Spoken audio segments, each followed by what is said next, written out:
Hello, everyone. My name is Matt Barno. I'm with the Legal Aid Foundation of Los Angeles, and this presentation is on COVID-19 tenant protections for non-payment evictions after October 1st, 2021.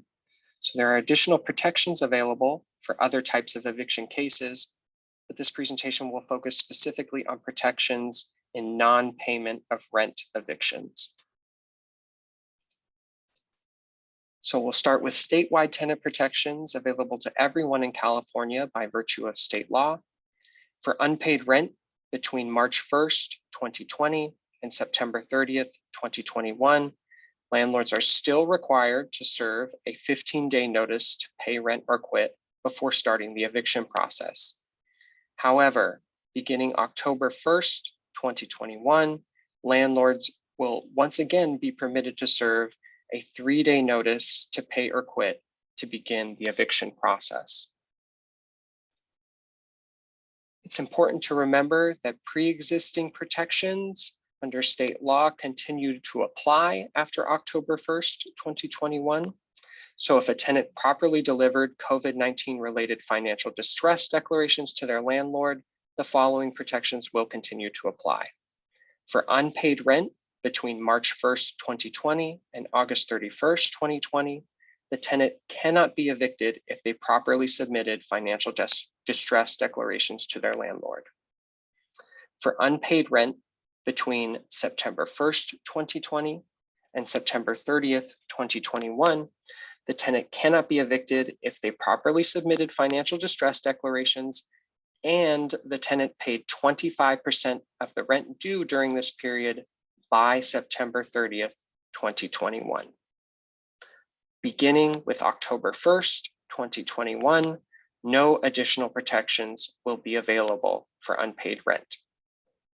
It's also important to remember that a tenant can still be evicted for unpaid rent between March 1st, 2020 and September 30th, 2021, if one of the following conditions applies. Either the tenant failed to submit COVID-19 related financial distress declarations to their landlord.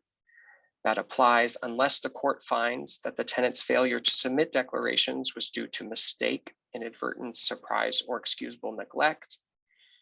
The tenant can also still be evicted if they submitted COVID-19 related financial distress declarations and yet they failed to pay 25% of the rent due between September 1st, 2020 and September 30th, 2021. If either of these conditions applies, the tenant can still be evicted for unpaid rent due between March 1st, 2020 and September 30th, 2021.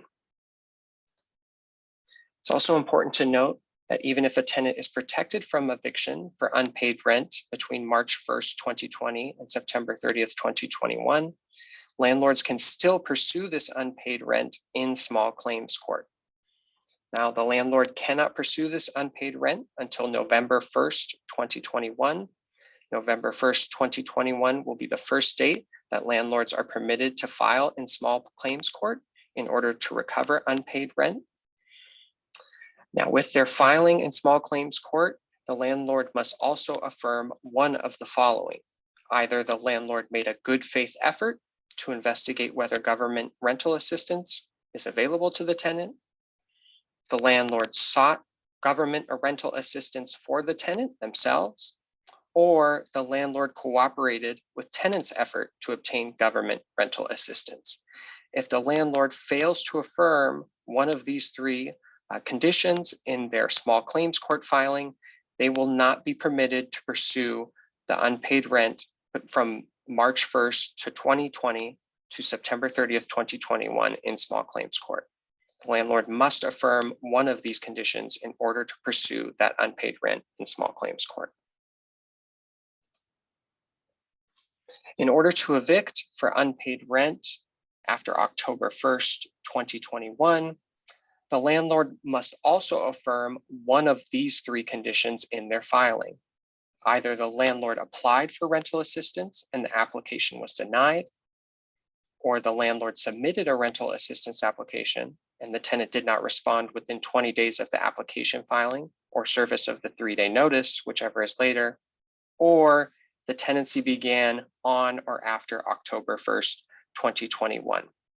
If a landlord fails to affirm one of these three conditions in their eviction filing, they will be barred from pursuing an eviction based on unpaid rent. The landlord must affirm one of these three conditions in order to pursue an eviction based on unpaid rent starting October 1st, 2021.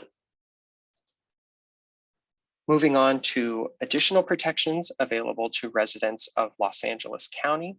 So these protections apply to all of Los Angeles County, both residents in incorporated cities or in unincorporated county. Landlords are prohibited from charging pass-throughs, interest, or late fees on unpaid rent from March 4th, 2020 to January 31st, 2022. Landlords are also prohibited from harassing, intimidating, or retaliating against tenants for unpaid rent. Additionally, for units that are in unincorporated Los Angeles County and are covered by the county's rent stabilization ordinance, rent increases are prohibited from March 4th, 2020 to January 31st, 2022. There are also additional protections available for residents of the city of Los Angeles. So within the city of Los Angeles, the ban on evictions for unpaid rent due to COVID-19 lasts until 12 months after the expiration of the local emergency period, which is still ongoing, or May 1st, 2023, whichever is earlier. It's important to note that with the city of Los Angeles, there is no requirement that the tenant provide landlord with notice of inability to pay. So this ban on evictions applies in the city of Los Angeles, regardless of whether a tenant submitted COVID-19 related financial distress declarations. Now, if a tenant does not pay back rent within 12 months after the expiration of the local emergency period, a landlord is permitted to pursue eviction. However, tenants still may be protected under state law. So for example, for unpaid rent between March 1st, 2020 and August 31st, 2020, if the tenant properly submitted COVID-19 related financial distress declarations, the landlord will not be permitted to pursue eviction on the basis of this unpaid rent, regardless of the city of Los Angeles protections, because they are continued, those tenants are still protected under state law. Now, within the city of Los Angeles, landlords are prohibited from charging interest or late fees on unpaid COVID rent. It's very similar to the county protections. Landlords are prohibited from influencing tenants through fraud, intimidation, or coercion to use government relief funds to cover their unpaid rent. Landlords are also prohibited from harassing tenants and engaging in conduct that seriously alarms or annoys the tenant, and courts will interpret this standard very broadly. And finally, for units covered by the City of Los Angeles Rent Stabilization Ordinance, which is about 60% of the rental units in Los Angeles, rent increases are also prohibited during the local emergency period and for 1 year after. And again, the local emergency period in the City of Los Angeles is still ongoing. Now, for anyone who has unpaid rent, I want to encourage you very strongly to apply for rental assistance. You can apply at housingiskey.com or by phone at the phone number listed. Rental assistance can cover 100% of unpaid rent after April 1st, 2020 for up to a total of 18 months. And that includes both past months where unpaid rent is due and also future months where the tenant is certain that they will not be able to make rent payments. So you can receive 100% coverage for unpaid rent for a total of 18 months. Now, if your rental assistance application is approved, the rental assistance will reduce any amount owed to the landlord in small claims court for unpaid rent between March 1st, 2020 and September 30th, 2021. Additionally, if a rental assistance application is submitted, any eviction for unpaid rent covered by the rental assistance will be stayed while the application is pending. And once the application is approved and the landlord is paid, the case will be dismissed. So it's really important to apply for rental assistance and provide you additional protections down the road. For additional information, please visit LAFLA.org. You can also follow us on social media.